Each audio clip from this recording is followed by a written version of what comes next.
just do this. Welcome to Green Rapids. Welcome to Green Rapids. If you hear a sound a bit confused or uncertain throughout this episode, it's because we had tech difficulties and sometimes the computer confuses us. The computer computes us. Yeah, that was a lot, but that is okay. So today we are going to be talking about the Mop Up Michigan, or getting money out of politics in Michigan. I'm sure many of you have heard about this ballot initiative going around and the petitions that you can sign to make sure that this is something that we get to vote for when we have our elections coming up in November. Mm-hmm. Yep, and as part of that, we're also going to be speaking about what a ballot initiative is, some brief history, and the ways that other states have used them to enhance their climate policies and, just using them in a way that they become a tool for climate justice and for sustainability. Yeah, I would have to agree 100%. And actually, if you're okay with this, what I would like to start with is really why signing petitions matter. Mm-hmm. So I know that voting can be kind of confusing. Mm-hmm. A lot of people, don't understand like when they can vote, who they can vote for, when they're supposed to be able to vote, what's on the petition. Sometimes voting yes means no. So all of that can be very jargony and very intimidating. I personally did not feel a whole lot of comfort in voting until I started working in climate justice. So I could personally attest to that. But citing petitions matter because petitions can help us determine what we see on the ballot and what we vote for in our election seasons. So essentially what that means is we have more say when it comes to what we are voting for, right? So signing a petition can be easy and it can make a much larger impact than we realize. Yep. So signing a petition is as simple as a registered voter putting your signature, your first and last name, address onto a piece of paper. But that piece of paper essentially ends up getting sent down to the board of canvassers. Yeah, I was going to say board of regulators. So yeah, board of canvassers. And they make sure that all of those signatures are valid, right? That no one's messing around, that no one's putting no forgeries, no Daffy Ducks on there. Stuff. Yeah. Exactly. And then once that process goes through, as long as we have collected per state, all of the threshold for the amount that you have to collect is going to vary. But here in Michigan, if we get, 400,000 signatures? Yes, and I think that number is actually, it changes from year to year or from election to election cycle because it is based on the amount of people who voted for the governor. And they take a percentage of that, and then that's the amount of votes that you need to pass a ballot initiative. Yeah, and so essentially what you're doing when you sign a petition is saying, yes, this is something I would like to be able to vote on in the next election season or cycle. And so that's why petitions can be super important, because an organization like Taking Back Our Power or like Clean Water Action, Urban Core Collective, all of the organizations right now who are currently working to push this out across the state, they get to determine what we get to vote on later. And that's why I love supporting ballot initiatives, and that's why I love supporting signing petitions. Yes, although we will say, though, just because it is a ballot initiative doesn't always mean it's good. There are actually some that are harmful, so we do encourage you to do your research. But we're going to get all into the nitty-gritty here with that. So if you're listening to this and you're like, what's a petition? What's a ballot initiative? Well, a ballot initiative, according to Ballotpedia, is a citizen-initiated ballot measure. What that means is that usually a lot of laws and policies are passed from top to bottom, which is to say that our legislators or elected officials work on these things, oftentimes in ways that are not maybe transparent. Sometimes it could be a very opaque and confusing process. But a ballot initiative is one that's like, for the people, by the people. Like, it's very much people coming together en masse and say like, hey, we're going to gain statewide support for this and make a petition for it. And then folks can sign off on it. So as of right now, there's actually only 26 states, so just over half, that actually even accept ballot initiatives as a way to write legislation. There you go.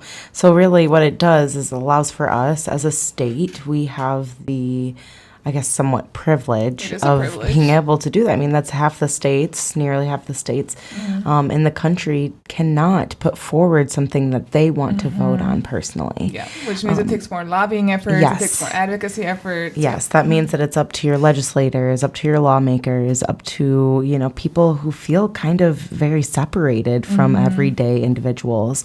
And that's why I really love this, right? It's the first level of voting. It's the first level of that civic engagement. Like, yeah, you want to say yes or no to the things you agree with, but what are the things that you agree with in the first place? And that's what a ballot initiative kind of, or a petition kind of supports. So how to properly sign one, but who can? Anybody of the legal voting age. So as long as you're a registered voter in the state that you are signing that petition for, as long as it is a sheet that is for the county that you're living in, and you can actually, not only can you sign petitions if you've been convicted of a crime, but you can also vote if you've been convicted of a crime. So you have the right to vote with previous conviction if you are not physically serving a sentence in prison or in jail. If you are currently on probation, parole, or tether, you can vote and you can sign a petition. If you are if you are out of jail, awaiting a trial or sentencing, you can still vote and you can still sign a petition. And if you've been released after serving a prison or jail sentence, you can sign a petition and you can vote. So I know that historically that has not always been the case for individuals. Yeah. I also know that Voting rights have evolved a lot over the last couple of years. Yeah, and I think the access to information about this has also evolved. A lot of people thought that they couldn't, but they could. So yeah, yay Michigan for being a state that allows for individuals who've been previously convicted of crimes for voting. Yay Michigan for allowing for us to use petitions as a way to get something onto a ballot. Yeah, and we're going to be using obviously the words petitions or ballot initiative, but they're also known as popular initiatives because they come from the population. Citizen initiatives, again, because it's kind of started by citizens, or citizen referendums. And I think the referendums is just almost kind of being like, hey, this is like a note from citizens to elected officials saying what we want. And the cool thing, too, is that on top of just being a petition for making something a law, a lot of you may remember, I think the most recent one, or maybe the most memorable one I've signed, I'm almost embarrassed to say it, outside of the ones that, we're working on, is the one to legalize marijuana I in knew Michigan. you were going to say. And that was when I was still straight edge. I was in 30 years. But I'm so glad that you said what you said. So collecting thousands of signatures shows our elected officials or the people who are potentially running that people care about something. Yeah, and people care about pot. Yes, well, they do. They definitely do. But they also, the masses typically care about the very similar things, right?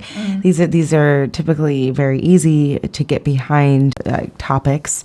And the one in particular that we're talking about today is getting money out of politics. And right now, I think we can all understand what that level of corruption can do, right? When you have a lot of lobbying dollars, or you have a lot of individuals who are interested in making very specific people wealthy in order for their own personal agenda. So I can talk a little bit about Mop Up Michigan. So basically what inspired this work is, as Erica mentioned, there was a project by an organization called Taking Back Our Power. And that was, I thought, a really genius play on words, because it was not just power as far as people power, but also power as in electricity. Yeah. And we love a pun. We love a pun. So it is led by the Taking Back Our Power Coalition, and if you go look at the ballot language, which is at mopupmichigan.org, you'll see the full ballot language. And the ballot language is what is the part that's going to basically be enacted as law or policy. What am I signing on to? What are you signing on to? But there's the short version of that, because TLDR, is that basically it'll be keeping giant energy corporations like DTE and Consumers Energy from making large sum donations to political candidates. What that means is that we're going to be essentially taking back our power, as the coalition is called, by ensuring that our politicians remain accountable to us as the people who voted them in, and not to these corporations that are bankrolling their campaigns. Yeah. And I think maybe what we could really do important. is take another step back, right? So lobbying. Lobbying is the act of influence, right? So that is going to somebody who has the potential to make a decision on the behalf of the greater public, right? So these are going to be our legislators. These are going to be lawmakers. These are going to be senators. They get lobbied by individuals because there are corporations who are making money off of our everyday lives, like our healthcare companies, like our energy companies that are both not only publicly owned, but they are also privately invested in. And those private investors want as much money as they can possibly get. So they send their biggest salesmen, their biggest dudes out, and they go up to our politicians and they do what is called lobbying them. And in Michigan in particular, I know our listeners have heard this, over 90% of politicians in the state have accepted money from DTE or Consumers Energy lobbyists, meaning they're paying them off to raise our rates. They're paying them off so that we have to pay more and more money to our energy rates, and they get more and more money for their investors. So lobbying is an act of influence, and it's become this huge corrupt pool where it's not just people like environmental activists lobbying. It is people with millions of dollars attempting to sway the very people that we vote for. Exactly. And I mean, just like y'all know I'm a fact nerd, but lobbyist comes from the word, these people used to do these things in the lobbies of, these governmental buildings. So they became known as lobbyists because they were just kind of hanging out in lobbies. But since then, lobbying has evolved to be like a full-on profession. Throughout my work with not only different environmental coalitions, but even now also through the county, I've learned that there's a lot of very well-established lobbying firms that rake in so much cash from their clients who want to advance certain policies or influence certain politicians. And a lot of these can be nonpartisan. Claim to be. Yeah, these claim to be. Obviously, it does kind of vary by individual lobbyists because they're not really beholden to anybody other than their clients. Yeah. And we do see a huge amount of variety in that industry. So an example is NRDC, which is a Natural Resources Defense Council. They have a lobbyist, and they work in conservation efforts and things like that. Another example is PAA is one that I was with yesterday. It's like the Public Agency Association or something like that. And they do, for example, the county is one of their clients. And there's just, again, every interest you can imagine, they probably have a lobbyist. Oh, of course. And I think it's really important to understand what that really means, right? So you can lobby without dollars. You can push for that influence without saying, we're going to give you $150,000 if you vote the way that we want you to vote. And that is where the harm comes in, right? For multiple reasons. One, because the average person does not have a bunch of hundreds of thousands of dollars to give away to their politicians to have them vote in one way or another, right? So this is typically behavior that can be enacted by very, very specific and very privileged individuals. And then the other part, again, is the conflict of interest. So there's only so many reasons why voting for something would make somebody money. And if that corruption already exists in some way or another, right? When I think about whether or not conservation is going to be super lucrative for investors, that's not the first thing that comes to mind. Conservation to me, lobbying for conserving our natural resources does not scream taking from people, right? But I mean, they definitely do a lot of fundraising from the private sector, but they're working for the good of the better. And I mean, to be fair, a lot of these other ones are too.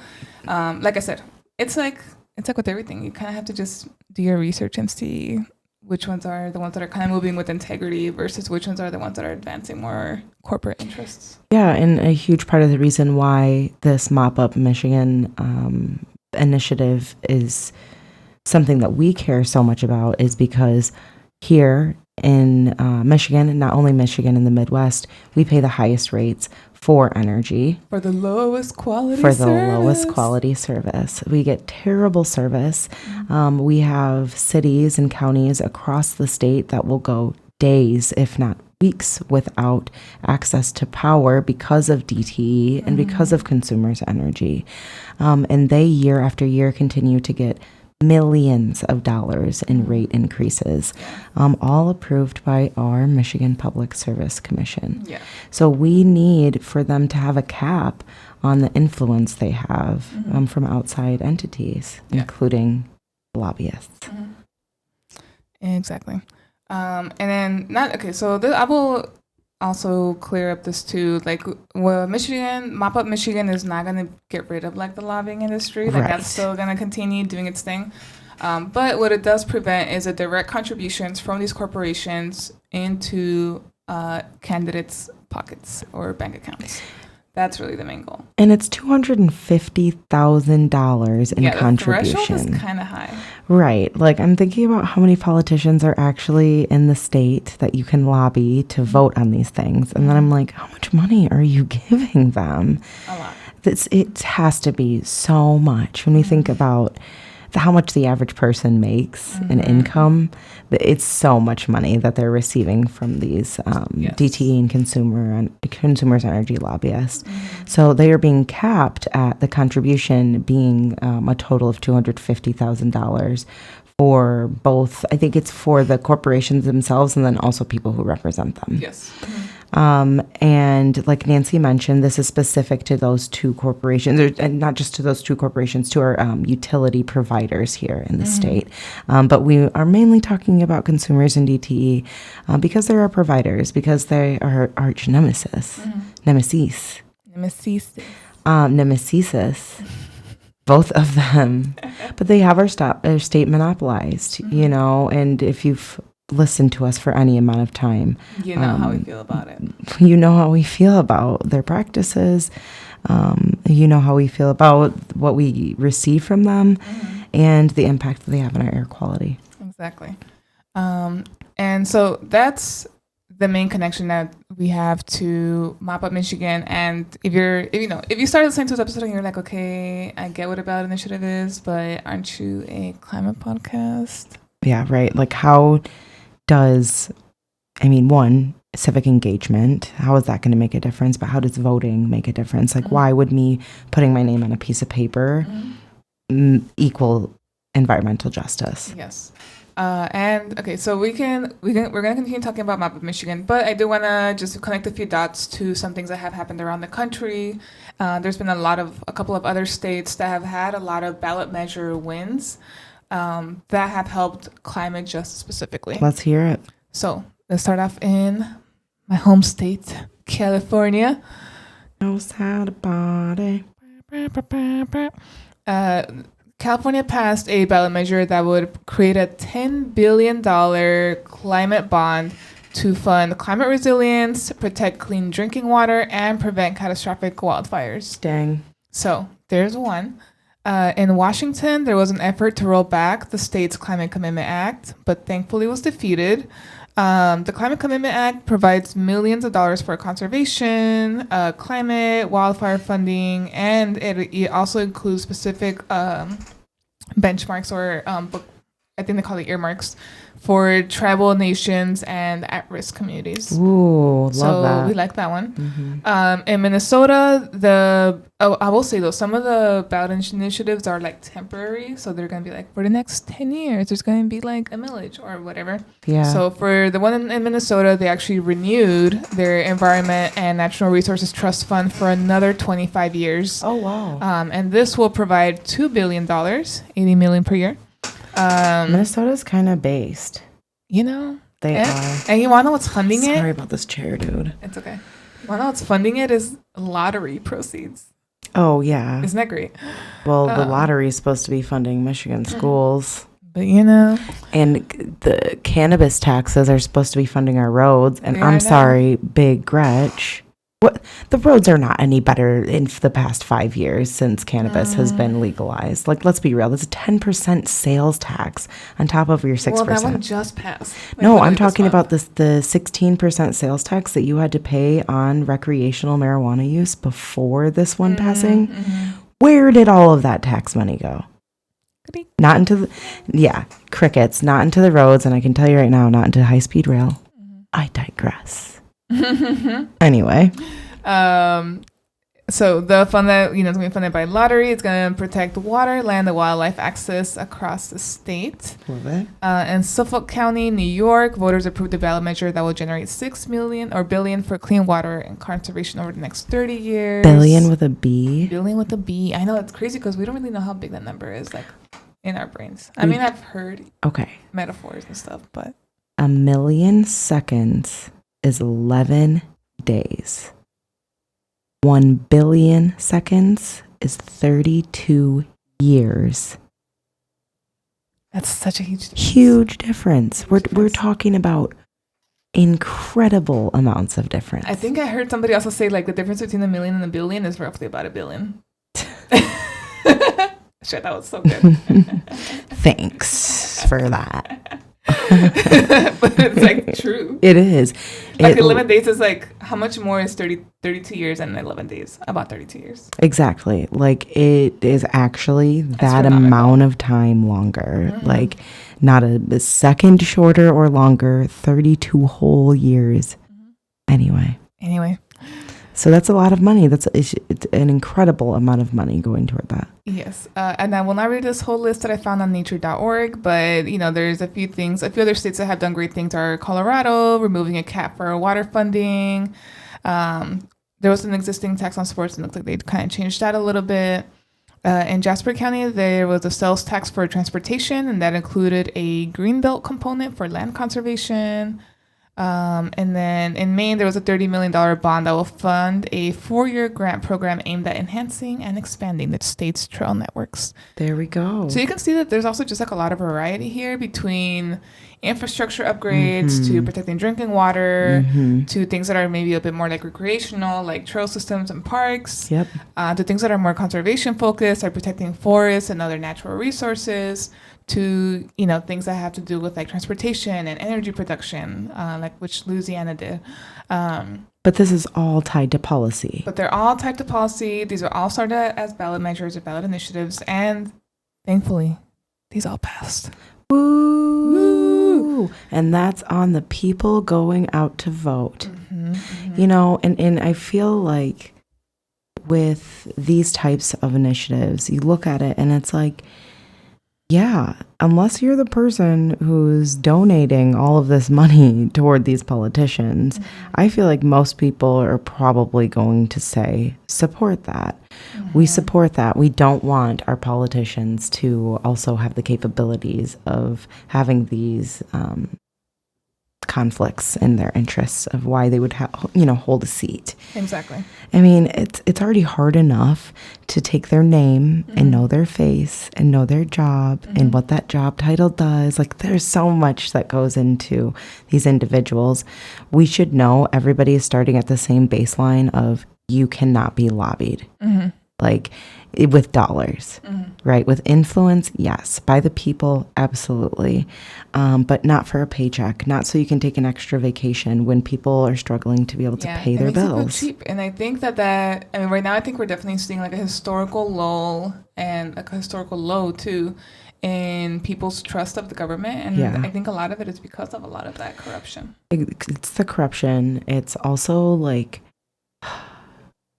don't you feel a little like, this is so far separated from like what actually matters day to day, or like the things that like I need to be able to conceptualize in my life in order to survive. Politics is not at the top of that list for most people. And I think for a lot of people right now too, like democracy, and I think what this will help fight also is that at the moment sometimes democracy feels a little bit like pay to play. And sometimes even especially like pay to win. It's definitely pay to win. Yeah, and it almost feels like, if I can't afford to pay? Like, how can I make sure that my values are being represented Yeah. in my elected officials? Girl, and that's why this is not a Republicans against Democrats fight. No. This is a class fight. So all social justice, all social injustices, it really files down to a class war. This is the hyper wealthy. We are talking about less than 8,000 people in the entire state making more than $500,000 a year or $1 million joint. Like, there's not enough people in this state for us to continue to allow for them to control our energy rates, for them to control how much money is going to our schools, which is why we're doing Invest in My Kids. All of these things are very clear, right? The hyper wealthy, Very common sense too. It's so common sense. It doesn't have to be as far-fetched as it feels, right? The hyper wealthy have the capabilities of controlling how our laws and policies are made. And unless we start to regulate them and unless we start to band together, they're going to keep doing this to us. And everyday people, who's the middle class? It's gone. It's dissolved. Yeah. Who are you fighting against? The person that makes, maybe $100,000 a year? That person doesn't matter. If you make, obviously there's a huge difference between 30,000 and 100,000, and you feel that weight if you're on the end of that $30,000 a year, right? Yeah. But y'all are the same fucking person. When it comes down to the hyper wealthy, they look at you the same. Yeah. You are not that far separated because you earn a difference of $50,000 to somebody. It sounds like a lot of money, but to the big top dogs, to the big players, to consumers' energy, that is nothing. And we explained the difference between the millionaire and the billionaire already. So when you think of the billionaire class and the working class, whether that's like the so-called upper working class or not, we are basically the same stratification. We are the same people. And I think we easily get separated by this like blue and red kind of fight, right? Or the if you're supporting of certain policies like abortion or LGBTQ plus rights, all of a sudden you are completely separated from whether or not DTE and Consumers Energy should or shouldn't have the capabilities of corrupting our entire state. No. We are the same people, and we can hold different values. Yeah, we're all affected by those same rates. Yes. We're all affected by the increasing energy burden. And although it is very obviously impacting our frontline communities a lot harder, ultimately, that's the beginning, but that's not the end of where issues start and grow. And we start there, right? You and I talk about our frontline communities because they typically don't have the time, energy. Right. They're out there and they're already fighting. They're already in it. So yes, we'll always talk about them first. But beyond that, the further back you get, you're still at the front line, dude. You got to be the one causing the wars in order to not be on the front line these days. So this is just a freaking little call to everybody. You're not wealthy. And the hyper wealthy are the ones who are making decisions on behalf of your safety. Yes. So let's call them out. Let's hold them accountable. Let's prevent them from being able to impact our policies. Yes. Sorry, soapbox, dude. No, it's nice you just got it. I had to. Ugh, I don't even know if that's going to get aired. Well, I'll expand on that a little bit.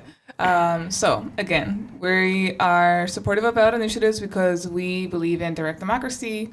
And I don't know that I've said that before yet. So in case you're wondering, direct democracy is basically just the citizen initiative process, which is basically when voters have the power to directly propose and pass new laws by putting them up for a vote.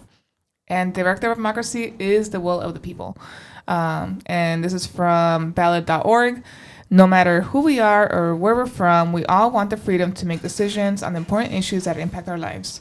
Direct democracy is an essential tool for passing people-centered policies at the state and local level. Further, we believe direct democracy is a critical part of building an inclusive, participatory, and thriving democracy. It is a process that is truly by the people and for the people. So again, because we are the people have really high energy bills right now.